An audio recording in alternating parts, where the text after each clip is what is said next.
Thanks to the group for getting up here. So as you can see, well, I know we talked about demographics earlier, but this is one of our younger panels. Yes. Kind of Yes, we are.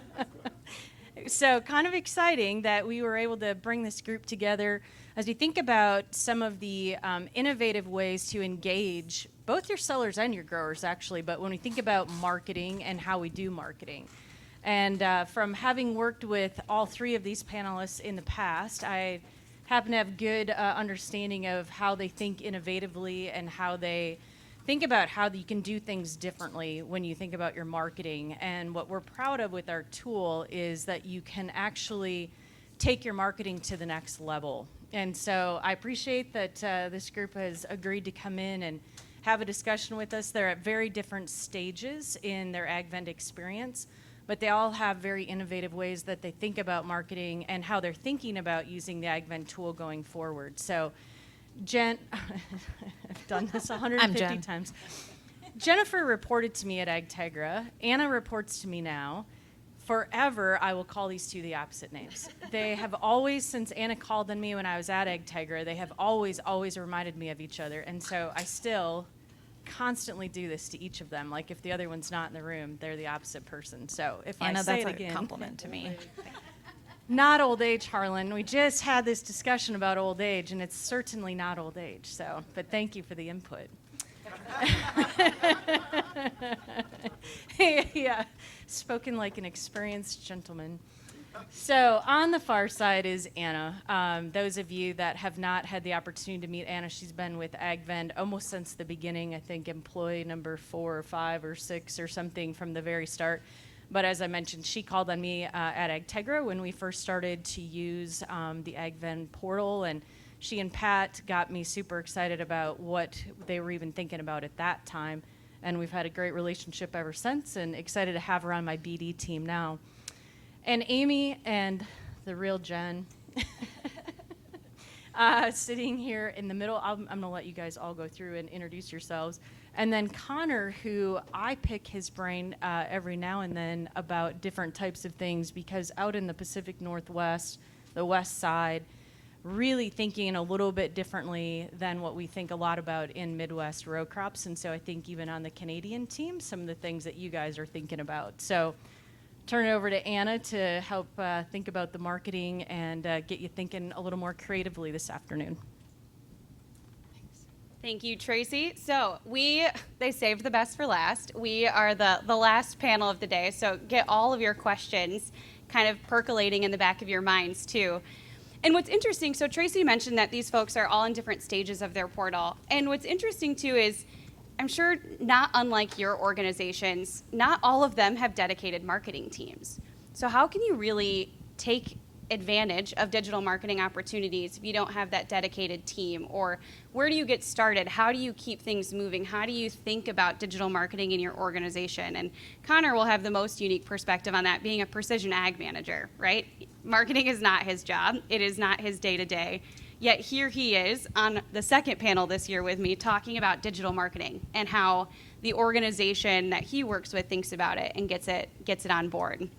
So with that, to kick it off, Amy, let's start with you. Tell us a little bit about Co-Alliance's viewpoint on digital marketing in general and how you kind of approach that space, and then we'll go down the line.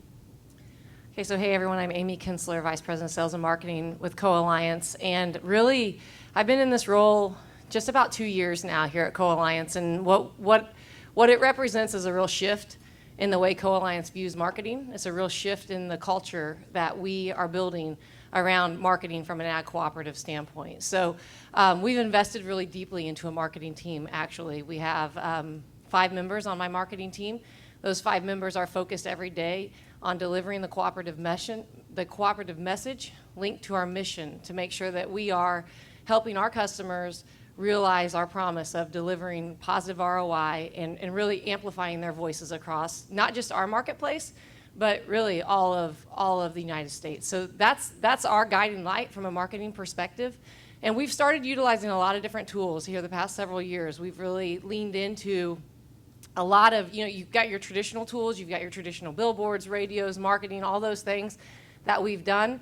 but we've really started leaning heavily into digital marketing. So at the second table back, you see Lauren Taylor. She's actually our digital marketing specialist. Lauren, I feel like you need a wave, because really she's the expert on what I'm about to talk about here today. But we find that digital marketing is one of the most effective ways to meet our customers. It's one of the most price-effective ways to message to our customers, and it gives us clear indication of how we're doing, right? When we send them a postcard, we have no idea if they saw it, if their kid drew on the back of it, if it never made it out of the truck, right? But we know when we send them a digital campaign, we know when they open it, we know when they click on it, we know what kind of an impact we're getting with that, and our goal is to help use that information to lead our sales team to those customers and make sure that we're providing more efficiency to our sales team. So it's been a real culture shift for the organization. It's something that we believe very passionately, that these tools and technologies that are coming forward, and you talk about the AgVend platform, and that's a big piece of this.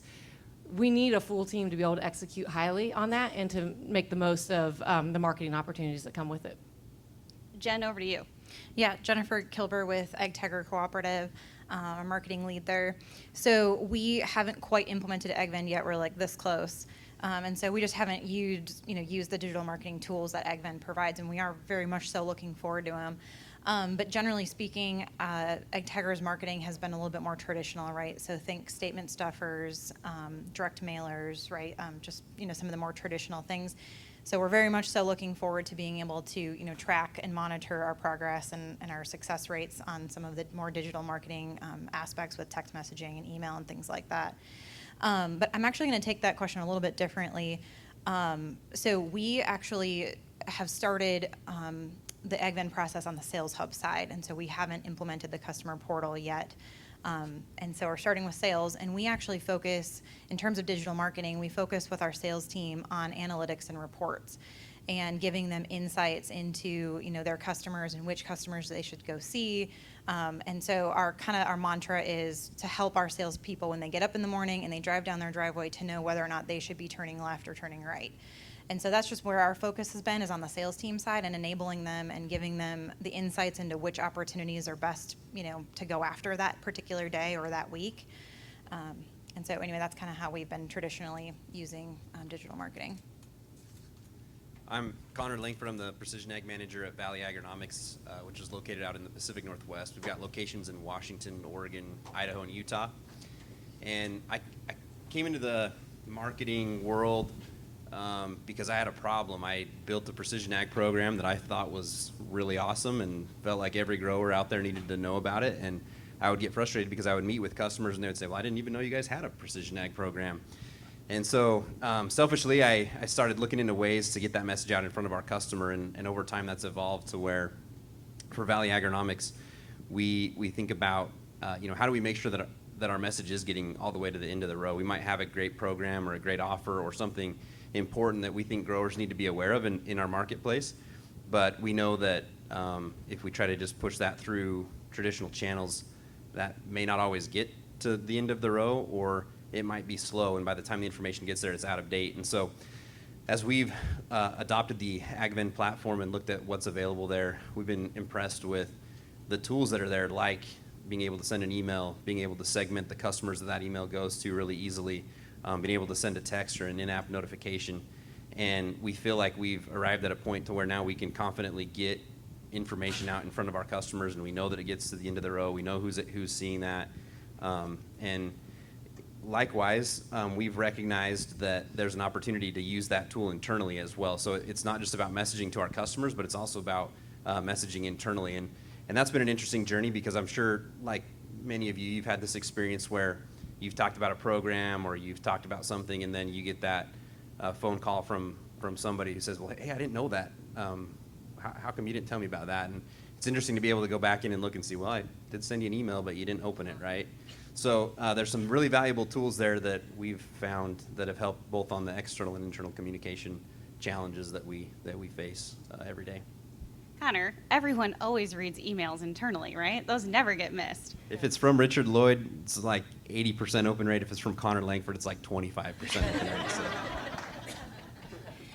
So you guys all touched on a couple of really interesting things. So I want to unpack these a little bit one by one. First off is some of the things I think that come with challenges of traditional marketing, or maybe even kind of the inaugural digital marketing that we all started to experience. So Jennifer, I want to start with you. You talked about, traditional marketing, statement stuffers. So talk to me a little bit about that and some of the other challenges that you see in those traditional marketing avenues. Mm-hmm.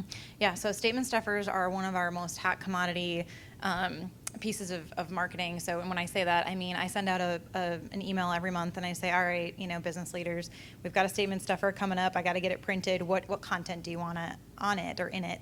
And it's like wolves descending upon a piece of meat. I mean, everybody wants a piece of it, and obviously there's only so much real estate on that statement stuffer. And then, to the segmentation comment, there's only one statement that goes out, and there's no ability to, segment which customer gets which statement stuffer.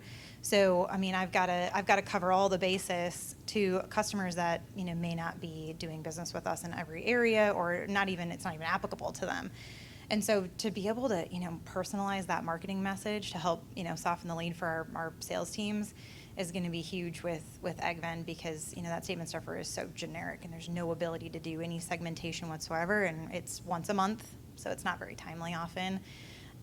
And it is, traditional. And I think half of our customers, like most of yours, I've heard a lot of statement comments today, probably don't even open up that statement folder or envelope. They just chuck it in the garbage. And so it's just not a very effective means. Connor or Amy, anything to add there? Challenges you've seen with your marketing or other digital platforms that you've tried? I think one of the things that we've seen challenges with traditional, very much along the lines of what you talked about. It can't be personalized, and we know that marketing today, customers want a personal experience. Even from a marketing standpoint, they want to feel like that was developed for them, specifically for them. And we've seen a tremendous amount of uptake from our sales team to utilize a lot of new tools. Our sales team sends text messages with videos of themselves in it, more than I would have ever guessed if you asked me 16 months ago. Will they buy into this? Will they use it? I mean, we've got them comfortable using a selfie stick or setting up a tripod and videoing themselves out in the field, walking through an issue, or just updating their customer on the marketplace. And I think that really, again, we're all about efficiencies. We're about getting our good people across more customers as effectively as possible. And there's just that's very hard to do first of all, you can't personalize it to the customer, and you can't personalize it to the seller. So for us, that was an Achilles heel that I feel like we've really overcome here with some of the digital tools. Yeah, I'd just echo those same things, right? We struggled with being able to segment our customers, making sure that we had relevant information, timely information in front of the customer. And the AgVend marketing package has really helped us to be able to do that. So being in the Pacific Northwest, we work with customers in multiple states, and then also who raise a variety of crops. And we recognize that, a mint grower, for example, isn't going to want information about potatoes. And so being able to go in and segment and create customer lists based on commodities that are grown, or even regions where those customers are at, or the states where they're in, to try to make that relevant information, we feel like we've seen better open rates, better interaction, because it is relevant, it is timely, it's not just kind of fluff or very generic or very high level. We're able to get into some specifics and personalize it, and that's made a difference in our efforts. Yeah, that segmentation piece is so critical, right? No one wants to be the Old Navy of ag retail emails, right? Where you get 6 a day, it's about men's clothes, kids' clothes, ladies' clothes, like doesn't matter. You're getting these ridiculous emails. And so I think that's huge, and finding different ways to be that really relevant and timely source to your customers, but also to your sales team, because all three of you noted how important it is to get internal sales teams bought in to digital marketing, right? It's not this disruption between the relationship. It's here to really soften that lead and warm that lead. So, I kind of want to dig in a little bit there of how you see digital marketing really playing a role as a sales enablement tool. Connor, we can start with you, since you guys have been running this play a little bit longer, and then go down the line of anything that we want to add there. Yeah, so we tell our internal team that our marketing efforts aren't designed to replace them or get out in front of them. with everything that we do, we try to send the information to them first so that they know what's coming, what their growers are going to be seeing, and so they can get prepared for any questions that they might have. It's been interesting as we've done that. We've seen how really these marketing efforts, I think Alexander referred to it last night, as they soften the target, right? So when the sales guy goes in there to have a conversation about a new product or something that he wants to put into a program, the grower already has some basis of understanding about that product, and it's a different conversation than if it's a whole new concept, right? And in some instances, we had one instance, it's one of my favorite stories, where the crop advisor had pulled some tissue samples. He showed up at a weekly, regularly scheduled weekly meeting with the grower. The grower had printed the email and printed the flyer that came with the email, and the first question that he had was, should we be putting this in the tank this week? I think the conditions are such that this product probably makes sense. What do you think? And it was a lot more of a conversation than a sales pitch. They were able to talk about the agronomics of the product, what they were facing, what they were dealing with, and so the grower ended up putting that product in, and now that's part of their standard program. So their second and third blight spray every year gets that product. So again, we've tried to highlight with our sales team that it's about setting the stage for them to come in and continue that conversation, really get into the personalization of it. This is how much product you're going to need. This is where it fits on your operation, and it's led to a better conversation than just having to come in and start cold. And Jen, how do you see that with the Agtegra side? How would you see that really helping with the consistency of the messages too, that your sales teams are sharing with the growers, that the company is sharing with the growers? Like, how does that consistency play into it? Yeah, so we actually 2 years ago now launched a program, and it was almost more of an internal program than it is an external program, and we called it Triple Play. And essentially, the whole goal of it was to try to, go at our customers with a consistent, holistic, whole farm, whole company approach. And so it involves all 4 of our main core business divisions: grain, agronomy, energy, and feed. And what we learned through the program, and we thought it was just going to be a customer program. Customers would be stoked that they get, a nickel discount or a nickel premium on their grain, and some discounts on fuel. But what we learned was that we have energy salespeople out there, grain originators out there, sales agronomists out there, feed salespeople out there that are all having individual siloed conversations with our customer. And really, in reality, they're an Agtegra customer, and so they should be getting a holistic, consistent Agtegra experience, but they weren't. They were getting, well, this is my agronomist, and this is what I do over here with them, and this is what I do with my energy salesperson over here. And it was just inconsistent, right? And so one of the main things when we were looking at AgVend was, hey, can you help us with cross collaboration and cross divisional selling, and bring that whole Agtegra experience together into one platform? And honestly, even though these salespeople they sit literally across the hallway from each other, there's just sometimes they're out visiting customers, they're busy, and communicating with each other sometimes just doesn't happen. And so I think AgVend's going to help us cross that, or help them cross the bridge, cross the hallway, so to speak, and help at the end in the morning, right? Which direction should I pull out of the driveway? Should I go left? Should I go right? Which customers have had a conversation with the energy and the grain side that I need to go follow up on the agronomy side, or vice versa?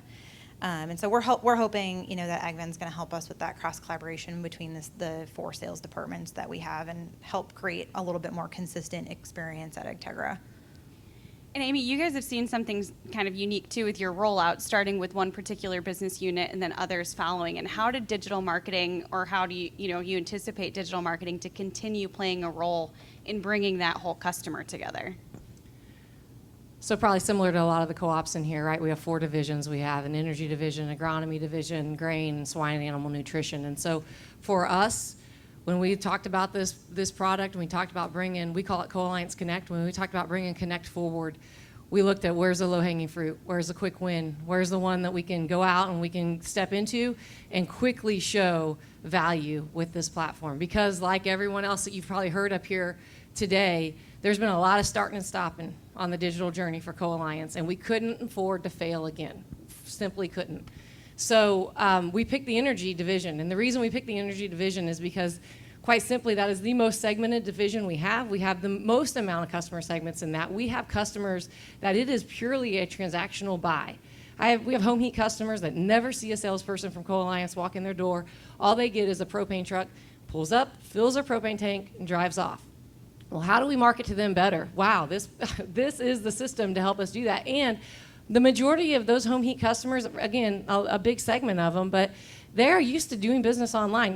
When we talk about ag and we talk about the different segments in ag and that there are older generations that don't like to do business online and younger generations that do, and the stereotypes that come there, the same applies to this home heat customer, right? We've got grandmas that are coming on to Co-Alliance Connect, and they are paying their bills online, and they love it.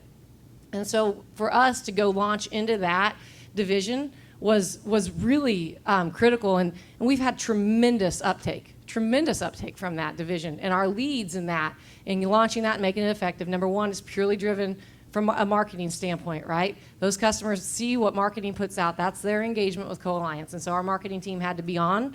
We had to make sure we were engaging via social media, direct mailing, and statement stuff. Or any chance we could put Co-Alliance Connect and our promotional video in front of them, we did. And then our admins played a tremendous role. I've heard a lot about salespeople in here during this conversation today. But one of your front lines of defense are your admins that sit at those locations, and they handle the money every month. And when they give confidence to the customer, you can go online, you can pay this bill online, or you can access your account. And that question you just asked me, just go online. It's right here. When they give that voice of confidence to the customer, those customers move quickly. And we've seen it. We've seen over 7,500 customers move in the past 2 months to Connect. Our goal is to get to 30,000 by the end of the year, and we feel pretty confident that this path is going to take us there. And it's a exceptional customer experience that really delivers that. Yeah, and then even more so, you have all of those individuals in the portal, so you can start really leveraging those marketing communications, leveraging those opportunities for your sales team. And so, Connor, you guys have been you've been one of our longest standing partners. I would say you are our longest standing portal partner. And so I'm curious to see, how that digital marketing has played a role for your sales team in driving additional dollars through your doors, right? At the end of the day, sales team members are going to get really excited if they're making sales a little bit easier and they're getting that credit for it. And so how have you seen that impacted with digital marketing, and how important is that reporting opportunity too? Yeah, so as the marketing package, as we've had the ability to attribute sales dollars back to our marketing efforts, that's been exciting from the perspective of really being able to turn the headlights on and see, okay, is what we're doing, is what we're investing in, is what we're making this effort for, is it paying off? And we've seen over and over again that it does. So our crop advisors don't necessarily see or know always that, maybe that sale is attributable back to that marketing effort, but they do have the ability to go in and see who's opened those emails and who's maybe a good lead or somebody that they should follow up with to have a conversation with. And I'll use an example from just this summer that I think is kind of an interesting one. In Oregon, we work with wine grape growers, and there was a new product that was coming out and just had received its MRLs. The manufacturer was excited about it. Our viticulturist was excited about it. Not very many growers had heard about it, and so we created a really segmented customer list. It didn't actually have very many customers on it, and then we put the campaign together and we sent it out. And the feedback that I've gotten from the viticulturist is that he was like, man, that worked. Like, they read that email, they started asking questions about it, and then it's been exciting to follow that through and to be able to see the sales come through and to be able to see the new customers that are attributable back to that campaign. And so then as that has happened, right, similarly to your experience with like the mailer, now we have more and more people that are saying, hey, I've got this thing that I want to send out that way too, right? Can we do something around this product that I need my customers to know about? And so as our sales team's realizing the potential here of that really and truly this can translate to dollars for them, and it's just something that they can follow up on, that sales enablement component makes that easy, they're getting excited about it. Yeah, fantastic. Shifting gears a little bit, we're thinking about, you guys keep mentioning campaigns, right? And campaigns mean something different to everyone else. Is it just an email? Is it an email and a text? Is it a couple of emails, right? So curious to hear your thoughts. We'll start with you, Amy, on what a true campaign is in your mind, and how important is it to have different elements or different modes of communication within a campaign? So we're just a couple months into the to the Co-Alliance Connect portal. So we're kind of young in the journey on bringing it through Connect. But I'll say historically, when we look at a campaign, you know, we're looking at how we build out a message to a customer that is leading the customer, but also we don't want to get too far in front of our sellers, but it helps create priority for our sellers. They understand the guiding light and the key vision and the key conversations that need to take place when we're out positioning marketing around that. So we like to build that out. Traditionally, our campaigns, you know, that we'll use, for example, we're coming into fall and we'll use our seed campaigns, right? Traditionally, they're 3 to 4 pronged campaigns where we're engaging weekly around different messages that are around that product or that service proposition, right? And we're trying to engage multiple levels. So we might have a business manager in a video. We might have an agronomist in a video. Just trying to put that out there. We'll use that. An email version of that would go out. Then we like to create information for, historically, we would send to our sales team, and our sales team then would text that information out, right? So there would be a personalized text from our salespeople that complement the email campaign. And then we try to overlap with a lot of customer events that we might have during that time frame, or maybe even like a traditional postcard mailing. And I'm the Co-Alliance team will know I'm renowned for throwing QR codes on those postcards. Anything we can do to personalize it, right? Get them a face and a bigger piece of information coming to them. We do try to use multiple tactics to reach these customers. Jennifer, over to you. Same question. How important are those multiple modes of communication, and what are you looking forward to with having some of those capabilities within the AgVend platform? Yeah, so we definitely think and actually we've even did some research recently with customers, and we asked them, you know, how did you hear about XYZ?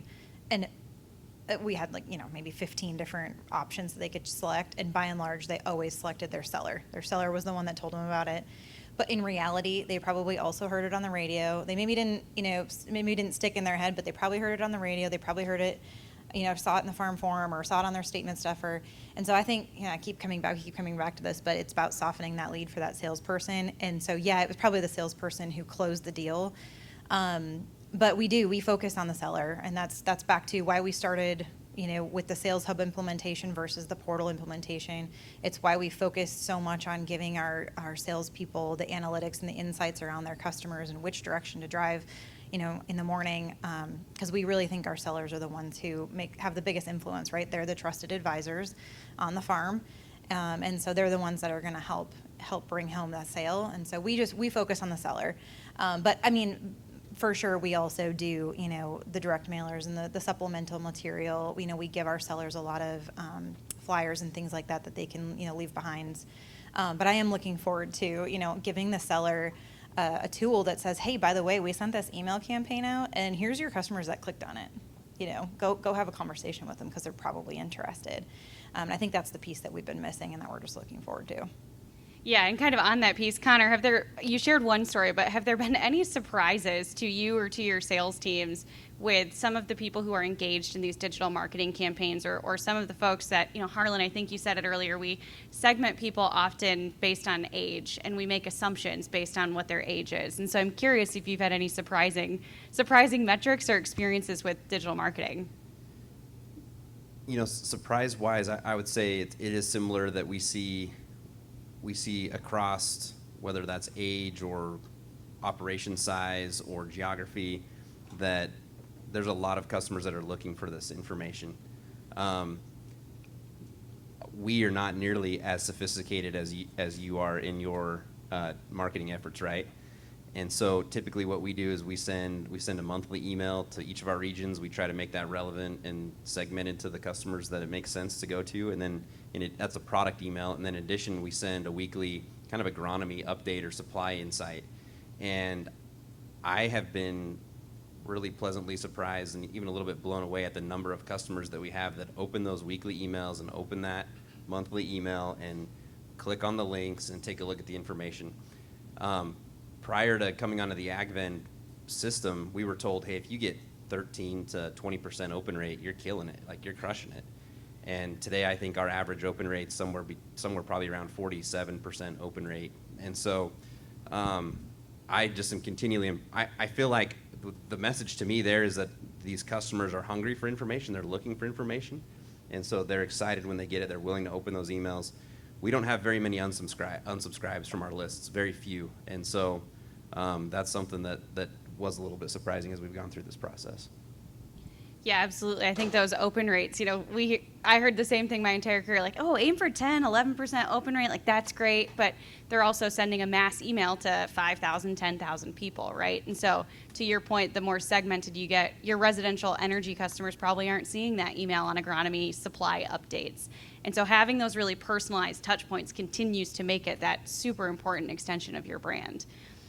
So kind of shifting gears again, we'll wrap up here in a few minutes and make sure that we have time for questions. But curious, your advice for somebody who, Amy, you have a really sophisticated team, and that's really fantastic. So for folks that are maybe considering investing more in marketing, or orgs, that are more like, hey, here's our precision ag manager. They're also going to be our marketing person, and they're also going to be our portal champion. How do we help those individuals who are thinking about getting started in digital marketing to take that first step? Yeah, that's a really tough question, honestly, because I think we all have to look at and question. Of course, right? I'm VP of Sales and Marketing, so I'm gonna fight a little bit harder for marketing in this conversation. But I think we have to look at the power of marketing and what marketing truly does for our organizations. We talk about that the Ag Cooperative has the best story to tell. We know that. We know we're the best business model out there. We just don't tell it well enough, and we don't tell it often enough. And so I think that there's a lot of value in a elevated marketing position in a lot of our cooperative businesses here. But at the same time, what the digital market will bring us, what AgVend will bring you, is an ability to have a direct line of communication to your customer, is an ability for you to be more sophisticated in how you talk to them. And what comes along that same line is the added responsibility in how you do it. To get an open rate of 47%, you got to be spending some time thinking about what's the content you're going to share, what's the message that's going to go out. Because if you waste their time, they're going to ignore it. They're going to ignore the emails. They're going to ignore the text messages. So I think this new avenue of marketing adds a lot of responsibility to those folks who are determining what that message is, so that it stays fresh, so that it stays relevant, so it doesn't go the direction of a postcard mailing. That we are still able to really impact a customer's buying decision, impact a customer's management style, and a customer's loyalty by using these paths to them. So it's not something that's a side job or the fourth responsibility on your list of 5.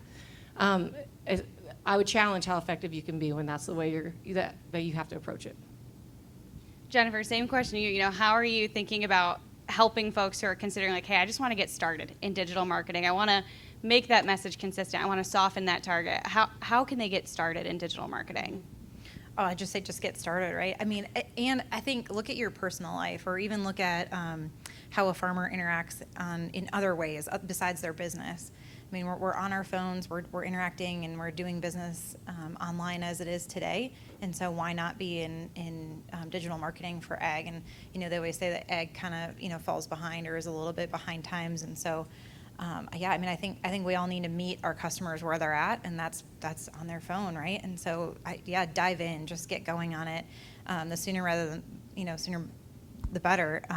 Especially sitting in my seat here today, like we don't have the tools quite in place yet to be able to do digital marketing, and I wish we had them. Like I'm literally sitting here just tapping my toe, waiting to get my hands on this. So I'd say just dive in, because you got to meet your customers where they're at, especially the next generation. So my advice would be start with what you know. Probably the hardest thing, at least for me anyways, is coming up with content, right, or gathering up the content. And so when we started with Precision Ag, which is what I knew, and I thought we had a great program. So that's where we started, and we dipped our toe into the water. We did some experimentation and thought, hey, this is going to work.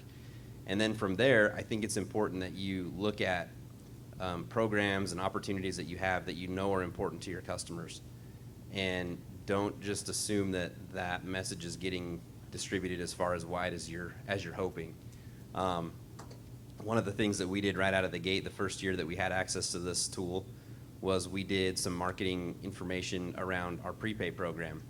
And we had a large customer who came to us and said, I didn't know you guys had a prepay program. We're on a little bit different fiscal year than you guys are, and so we never had this conversation, right? It wasn't something that their crop advisor, their agronomist had thought about in the middle of the year when they were at their year-end, the grower's fiscal year. And so they prepaid a significant sum of money with us and have continued to do that. And so just look at some of those things that you know are important messages for your customers and start there, and then you can build out from there.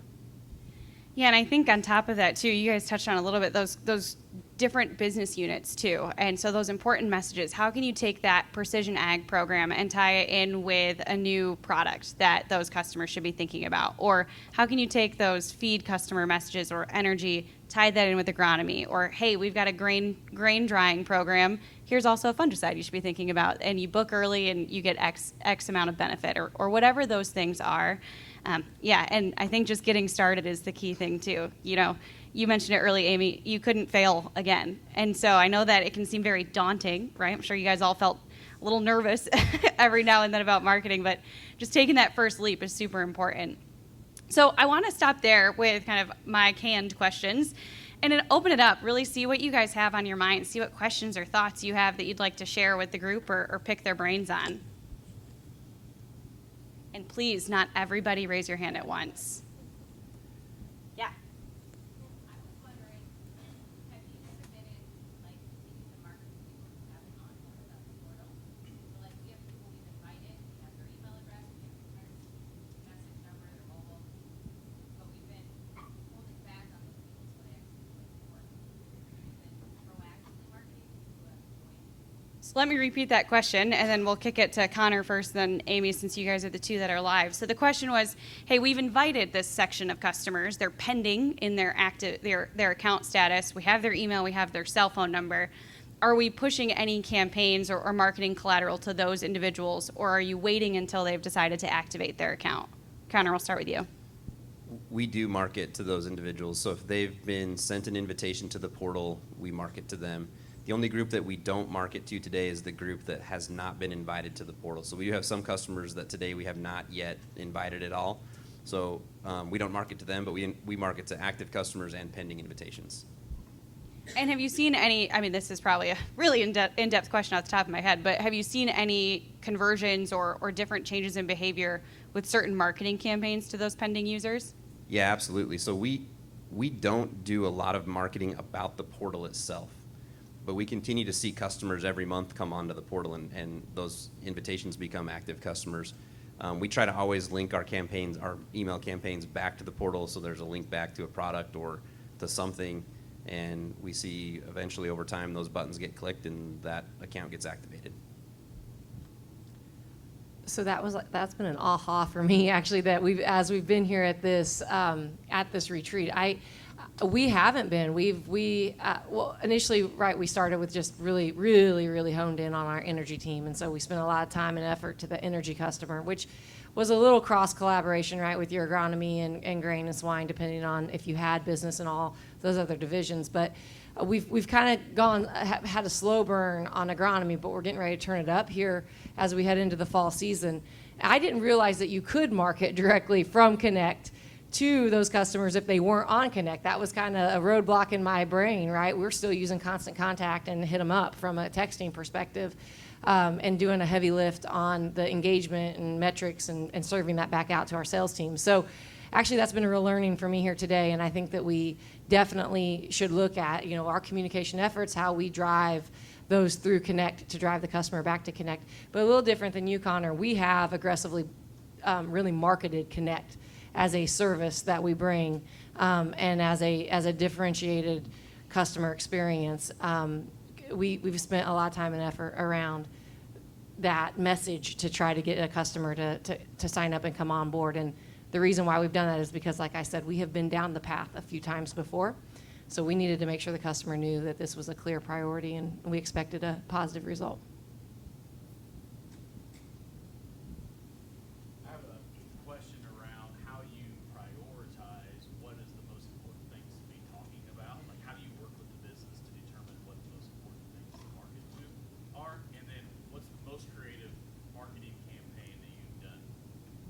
Yeah, so repeating that question, how do you prioritize with the business? Particularly, you guys all have at least more than one business unit that you're working with. So how do you prioritize those messages and that content?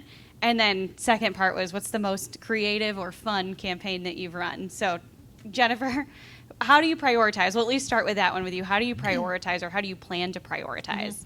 It's tough, but we start with the customer. So whichever, unfortunately for our energy and feed division, it's whichever one meets the most needs of the customers, right? So a lot of times the grain and agronomy ones win out because they've got the largest group of customers, and it impacts the majority of the customers, which is, why segmenting and being able to do digital marketing to different segments is so important, so that you can do, multiple things at once to each segment.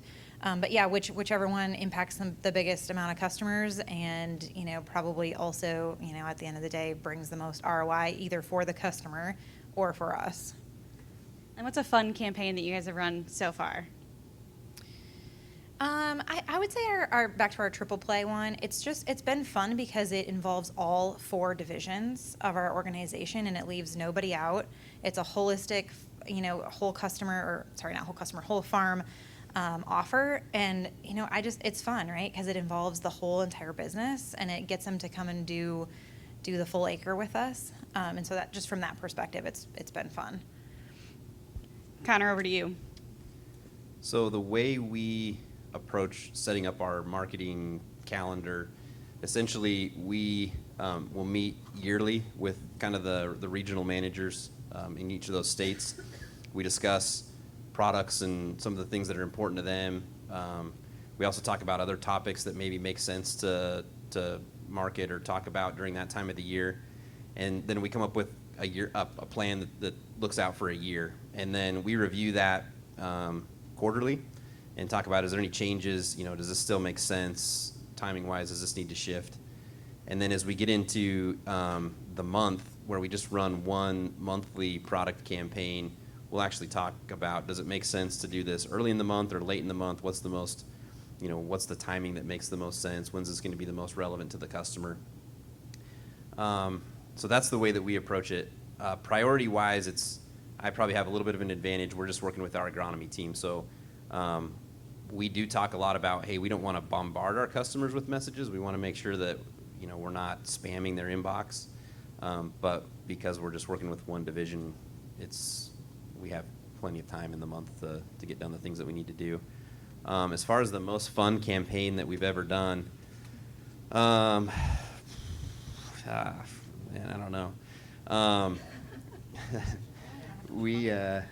We probably, for me, realistically, probably any of them that have to do with our precision ag program, I find really fascinating. I usually know when they go out, and usually 20 minutes after it's been sent, I'm popping in there to see who's opened it and who clicked on the links, and it usually doesn't show yet, and so then I'm anxiously awaiting to see who's, who I can go talk to about precision ag. So for me, those are the ones that I always have a good time with. So on our end, how we determine, content and all that, we do have folks from the marketing team that are leads in each division. So they're meeting regularly with the division to understand the needs and the opportunities in those divisions, and how we can market the division but still have a cohesive voice as the organization.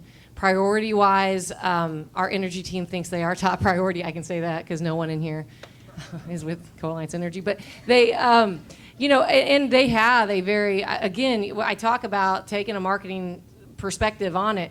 They have a very large audience, and an audience that can be marketed to, that is a different buying behavior than what we see in agronomy. So we do spend a lot of time in energy and marketing towards energy.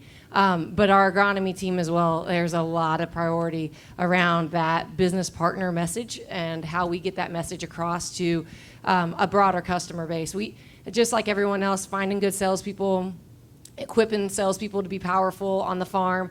We know we've got some real rock stars out there, and our goal is to spread them across as many customers as we can.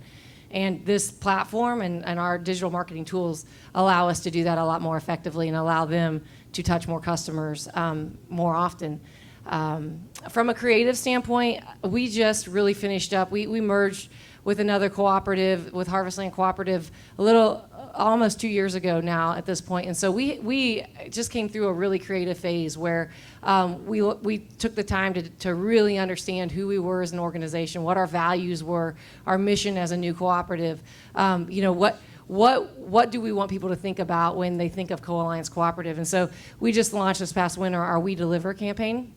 It's not product focused, right? It's about our people, it's about our mission, it's about our values.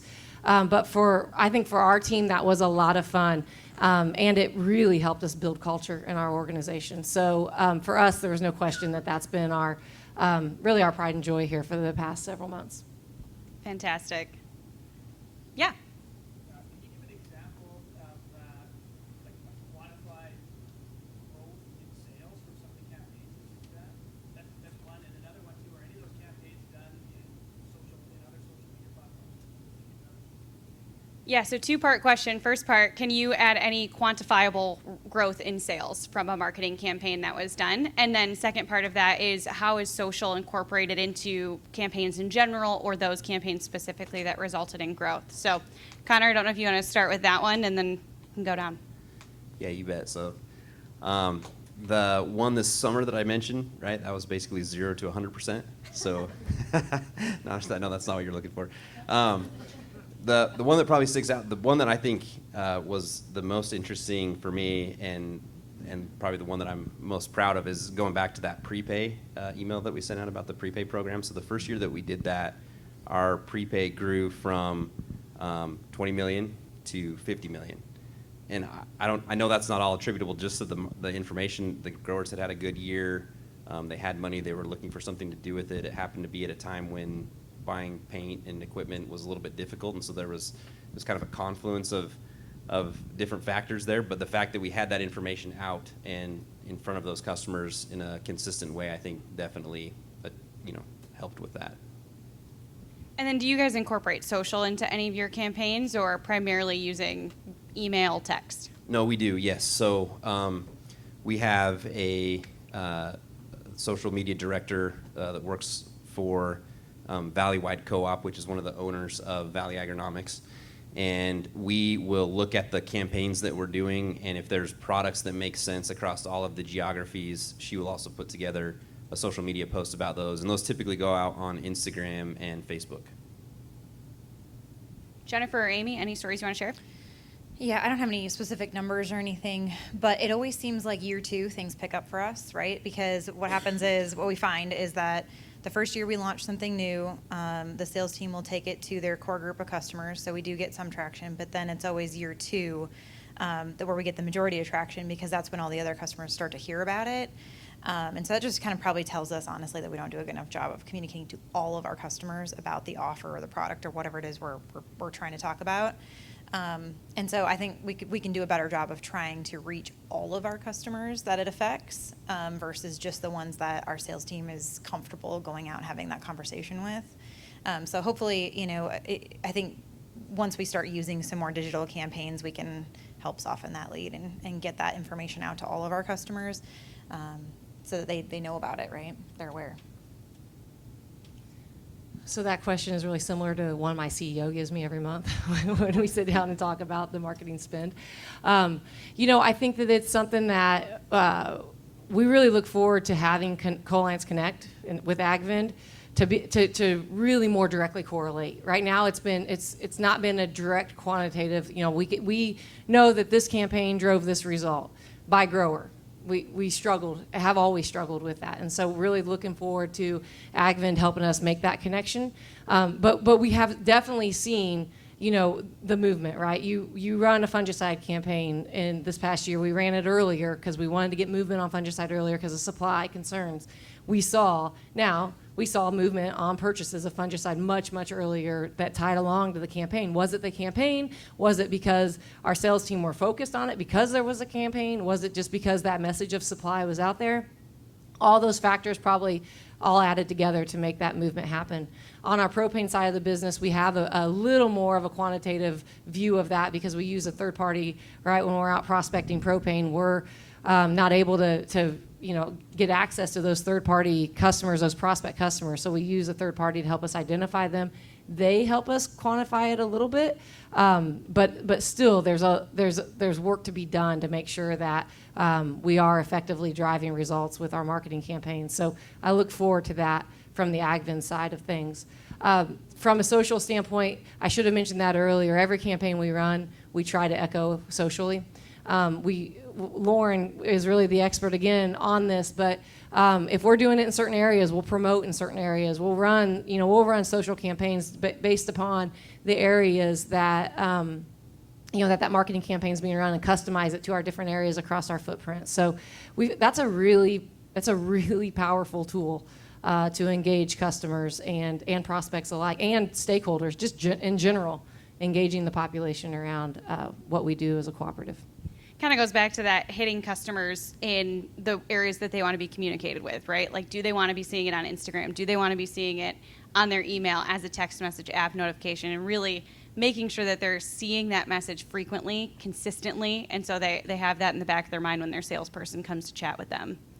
Richard, I saw you had a hand up. We'll use that as the last question. So maybe not quite as a question, just a comment. There's an opportunity here on this digital marketing besides just connecting to our customer and doing these campaigns. I know when we sit down and talk to manufacturers, I mean, they all have budgets for advertising and marketing, and when you can take and sit down with one of those manufacturers and say, you know what, if we were to promote this product through this portal, we can touch 1,950 customers. We can tell you how many of them are going to open it. We can go back and track how many actually purchased the product, how many have never purchased it before. I mean, there's some really cool conversations you can start having about, now if you want to be a part of this campaign or market to our customers, what is that worth to a Bayer or a Syngenta or BSF or Kinsler or you name it?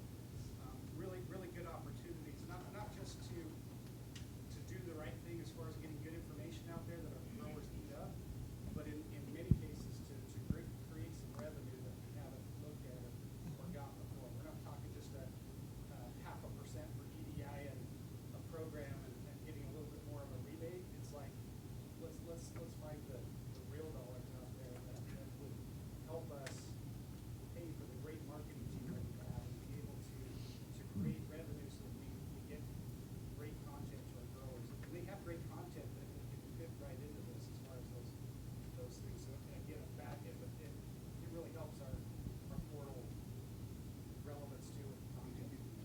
Yeah, and kind of taking that one step further, right? You guys all talked about it. You're not sending out 10 messages a month. You're not doing 15 campaigns every quarter. And so there's a little bit of that scarcity to it too, right? There is only a certain amount of campaigns that are product focused that you're going to run, or really kind of hitting a message home. And so what is some of that information or sponsorship opportunity worth to a manufacturer? What information would you be willing to share back that they may not have access to in real time? Is it some of that kind of aggregated information that they then can take, and so instead of, they're making their marketing plans 2 years out, well, shoot, now they know that this product really isn't performing that well in Idaho. Maybe we should rethink that. And so kind of taking that first party data that you guys have really great control over, and seeing what kind of opportunities there are to make that a really great revenue stream, to give that CEO the answer of, look at what marketing is making us. Not just overhead. That's right, not just overhead, and some tangible dollars, and getting those manufacturers from their standpoint too to also have that consistent message, right? The consistent branding that they want out there when it comes to their products, but putting it in the voice of the trusted advisor and the trusted retailer that they just will never be able to replicate without your portal or without your digital marketing capabilities. So I know on that note, that probably was Alexander's favorite thing I've said all day. But on that note, I want to thank our panelists so much for joining me up here today, being great sports with all of our questions. Thank you guys for participating. And Tracy, we'll hand it back to you.